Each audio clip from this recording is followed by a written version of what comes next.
Yeah, it's true. The public knows so little about what's going on behind the scenes, behind the barn doors at these horrifying facilities.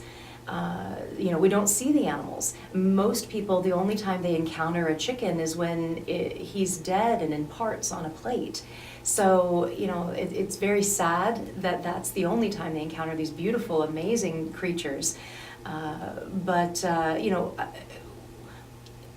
It's interesting because I've been vegan myself for 25 years. So I've been having these conversations for a long time about our food and about agriculture and animals.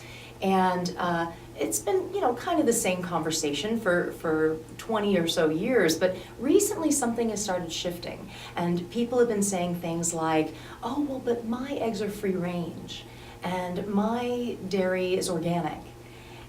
And there's a lot going on here. One thing is that people are becoming more aware, which is a good thing. They're becoming more aware that that animals are suffering, that animals are in bad conditions in the food industry, that it's unhealthy, that it's bad for the environment. They're starting to learn these things, which is a good thing. But because myself and others as animal activists for all these years have been somewhat successful in getting the word out, the industry is now responding with a new marketing technique. And we're seeing all these labels on products: free range, cage-free, organic, all these things. And I did extensive research into these labels, and unfortunately there is very, very little difference between a commercial regular operation and these supposedly small scale alternative operations. I mean, there's so many different aspects to it, but basically there are inherent cruelties that just can't be wished away with a label. And there are certain things that happen in these industries, like for instance with chickens, no egg operation can profitably hatch their own chicks. So even no matter how humane they even want to be, they have to source their chicks from industrial hatcheries, and these places are just brutal places. People have no idea that the chicks are not born into the world in a loving, warm nest with a doting mother hen. No, not at all. They are born in these metal drawers and immediately thrust into a world of conveyor belts and machinery and being tossed around like canned goods. It's just brutal places, these hatcheries, and the male chicks in the egg industry don't grow quickly enough to be profitable for meat. The genetically bred broiler chickens that are bred for their meat can be ready for slaughter in 5 weeks. That short a time, boom, they are fat and so fully grown. But the egg layers are not. So the males in the egg laying industry are a waste product. Basically, they're not profitable enough to be raised for meat, so they're thrown away at birth. Millions of baby male chicks thrown away at the hatcheries, literally outside in the dumpsters, suffocating on the weight of their thousands of brothers, dying of dehydration and exposure. Sometimes they're just ground up alive. It's brutal, just brutal, and people have no idea that this beautiful little chick that in our society is, the symbol of innocence and gentleness that we see on a Hallmark card, are being killed by the millions in brutal ways. It's just horrendous, and this is, of course, no matter the label, even in cage-free and free range, and with free range, it means so very little. It just means the bird has to have access to the outside. This could still be a cage-free facility where it's just a windowless warehouse, where the birds are crowded in there, still debeaked. They're, breathing the ammonia of all the feces that they're in, because there's no ventilation, no light, no sunlight, no daylight, no dirt, it's just a gray, monotonous, horrifying world in these cage-free environments. And free range, all they have to do is open a door to a little 5 foot by 5 foot concrete patio that's so unappealing no bird would even want to go out there, and they can call that free range. So I could go on and on. There's really so little that the consumer knows, coming back to your question, and I think people, they want to do the right thing in their hearts. They really do. I think people really don't want to see animals suffer. I think the majority of people you walked up to would say that they love animals. They don't want to hurt them. And it does bother them when they hear about it. And that's why you hear so many people say, oh, I don't want to hear about it, I don't want to hear about it. Because they are bothered by it. So the industry is giving them an out. They're giving them exactly what they want, a label that says, oh, it's all okay now. It's all happy meat, it's happy eggs. And they're buying it, actually spending more money to appease their guilt.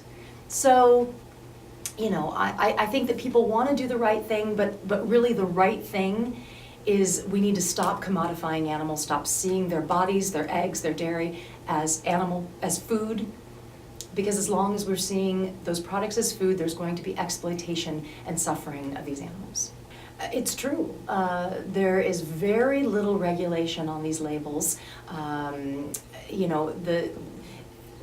the ones that I was mentioning, cage-free, free-range, sustainable, humane, all of these labels, a farmer, all they need to do is fill out a form and send it into the regulatory agency, whether it's the USDA or the FDA, and they are awarded these labels. There's no on-site inspection of the farm, and no one gets rejected.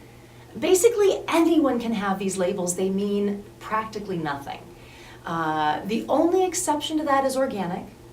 Organic does have some regulation. There is on-site inspection of the farms, but it's mostly geared towards the environmental connection, the environmental impact. And when it comes to the conditions of the animals, really there's so little difference. In organic, the only regulation is that the animal has to be fed organic feed, and can't be given antibiotics or other medications, and also that they need access to the outside. Now, that access to the outside, like I was talking about in the chicken industry, is usually just a possibly little mud hole or concrete patio that that couldn't even fit all the birds from the thousands that are packed into this windowless warehouse area. So the access to the outside thing can basically mean nothing. And interestingly, like I did extensive research on my book, and when I went into the book, I was ready to basically say that, yeah, okay, so this label is a little better, but going vegan and plant-based is the best. Or this is a little better situation, but going vegan and plant-based is the best. I assumed I was going to be saying that over and over. Not the case. Not the case even in most situations. A lot of the environmental impact, the ethics, the animals, the conditions, it's either the same as a commercial operation, or in some cases it's worse. A great example of that is the dairy industry and organic. And this is organic. This is the one that actually does have some regulation behind it. When a cow is in these intensive milking situations where they're having to be artificially inseminated, kept pregnant, the baby's taken away at birth, they're milked so much more than they would be in nature, just giving so much more milk. It's very taxing on their bodies.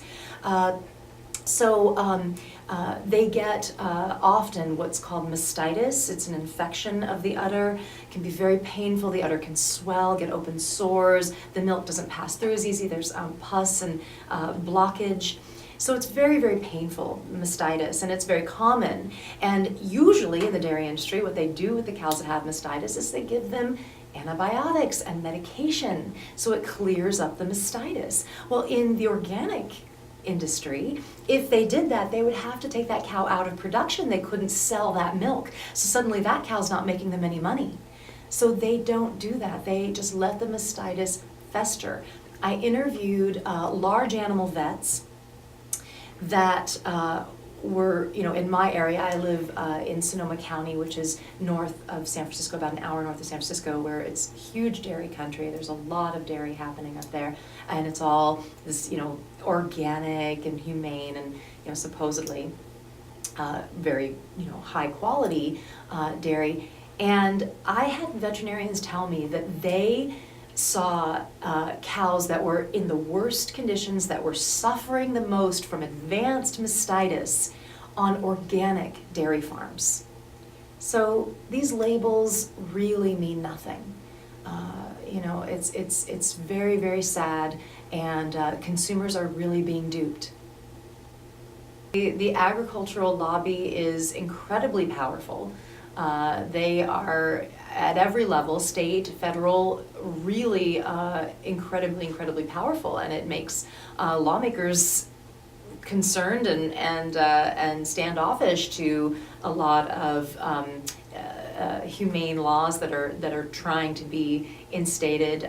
No, they're incredibly powerful, and you know, and not only in that way, but also in manipulating the public. You know, all the advertising and nutritional information, and you know, they have so much more money than, like, say, you know, Dr. Greger or Dr. Neil Bernard, PCRM, you know, is another wonderful example of doctors that are really doing the research on the peer-reviewed wonderful studies that are out there, that again and again and again we find that animal products are detrimental to our health, and you know, on so many levels.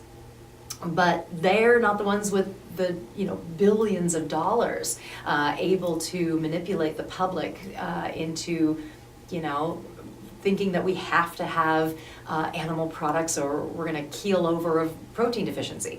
You know, so this is the myth that we're fighting against. And it's difficult, but I think that slowly we are getting there. You know, like you said, there are so many more vegans now. And I went vegan 25 years ago. And back then, I mean, you really had to want it. You know, you really had to want it. I mean, it was, you were kind of forced to be a healthy vegan, because all there was vegetables and rice and, you know, grains and fruit. If you wanted a cookie or a cake or something like that, forget it, you had to bake it. I mean, there was nothing. And it's really amazing how far we've come. We have come so far in people knowing what the word means, wherever you go, any steakhouse you walk into, you can get a vegan option. You know, it's people know, because now there's a vegan almost in every family that are influencing and growing, and it's really becoming more and more and more mainstream, let's say. And this is so important, and I really am very hopeful for the momentum that we have. I think that in just a few generations, it's possible that we could really see some dramatic change, because you know, it's no matter how powerful a government agency or a lobby is, you know, the truth will come out. The truth will prevail, I believe very much. So we'll get there. Well, I think that there's so many different angles that people can take. I mean, it's, you know, it's really not a one-size-fits-all in activism. For myself personally, you know, I am a full-time activist. I work for United Poultry Concerns, and we have all kinds of different ways that we outreach to the public with education, tabling, leafleting, presentations, all these kinds of things.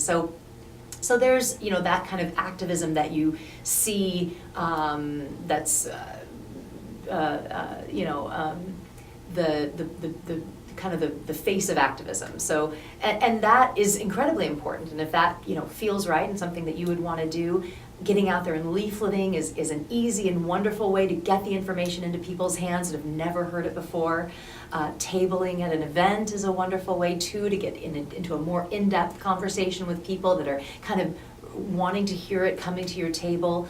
You know, even if you feel like you could do public speaking, giving presentations, but this is, of course, you know, not for everyone. And I think that you really have to go inside yourself and think, well, what are my talents? What is something that I'm good at? What's something that I could contribute? And then you find a way.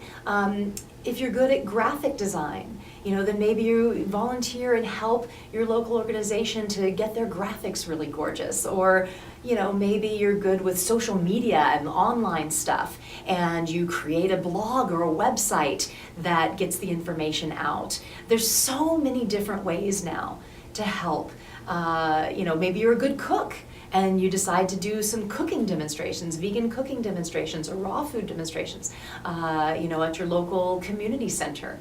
There's so many different ways. So I think that you don't want to say, oh, I could never table, that's just too much. I don't think I could, talk to people like that.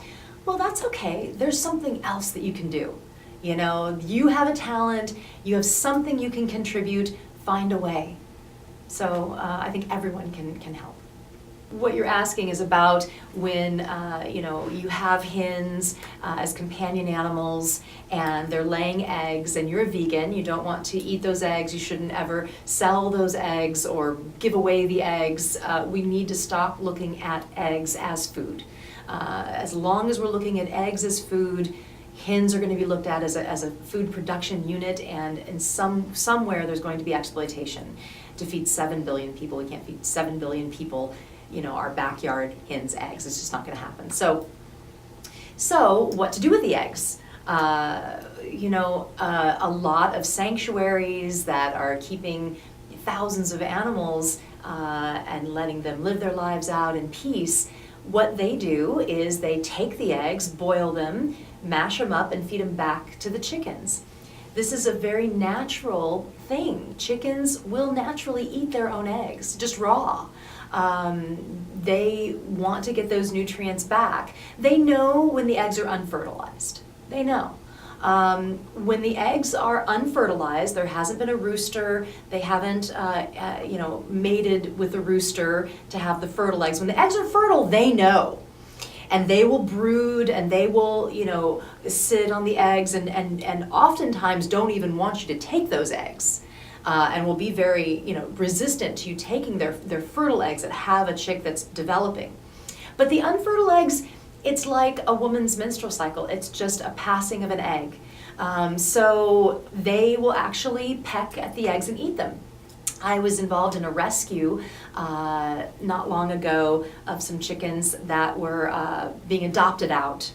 And we were transporting the chickens and adopting them out to good homes. And these were layers. They were just a year old, and they were rescued from an industrial large laying facility where they were really suffering. But they were just young and still layers, and in the transport crates for the 2-hour drive to the adoption event, they had laid eggs and were pecking them and eating them. So it's very natural for them to just eat those eggs. So, and then the boiling and mashing up, I think it's more of just a way to make it a little cleaner. Raw eggs are just kind of a mess. So just for cleanup and ease of them eating them, because a raw egg is mostly liquid. When you make it more of a solid with this, scrambling or whatever it is, boiling, mashing, then it's just an easier cleanup and easier for them to eat it all. Yeah, I think that we really desensitize ourselves to what's happening to these animals, to the suffering, to the abuse that's happening. People have no idea. And people have never actually gotten their hands dirty and killed an animal before. It's a brutal process, brutal, violent, horrifying process. People don't realize, it's not easy to kill an animal. And there's a whole trend now of backyard slaughter and kind of do-it-yourself slaughter, and people keep blogs and write about it, and it's really fascinating because you'll see blogs from farmers that are growing their tomatoes or pulling their carrots, and there's never a moral question or an ethical dilemma of picking tomatoes or pulling their carrots. That's all just very normal and natural and happy. But then when they start talking about slaughtering their animals, chickens or rabbits now are becoming more of a meat animal, in this do-it-yourself. It's interesting because you can really see the difference.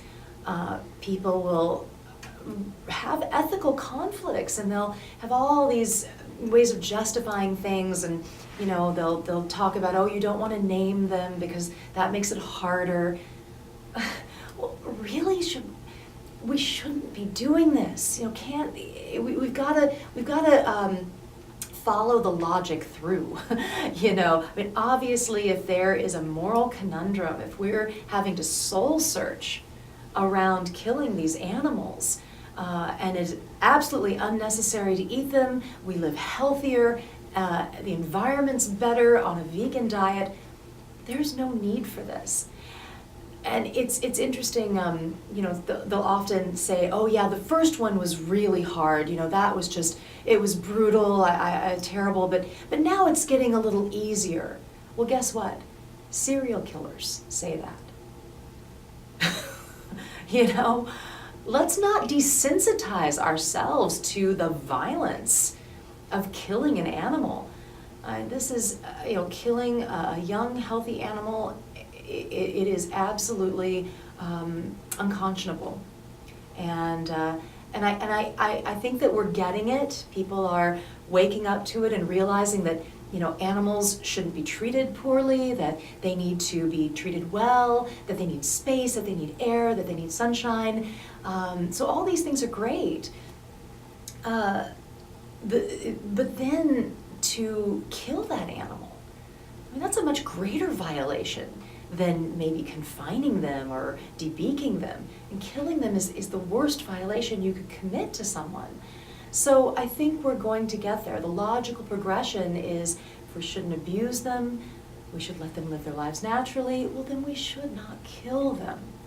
They should be allowed to live their lives, have another beautiful day of sunshine, be able to have babies, and be a mother and live their lives. And we're completely denying them that in the animal industry, so it needs to be eradicated. We need a vegan society.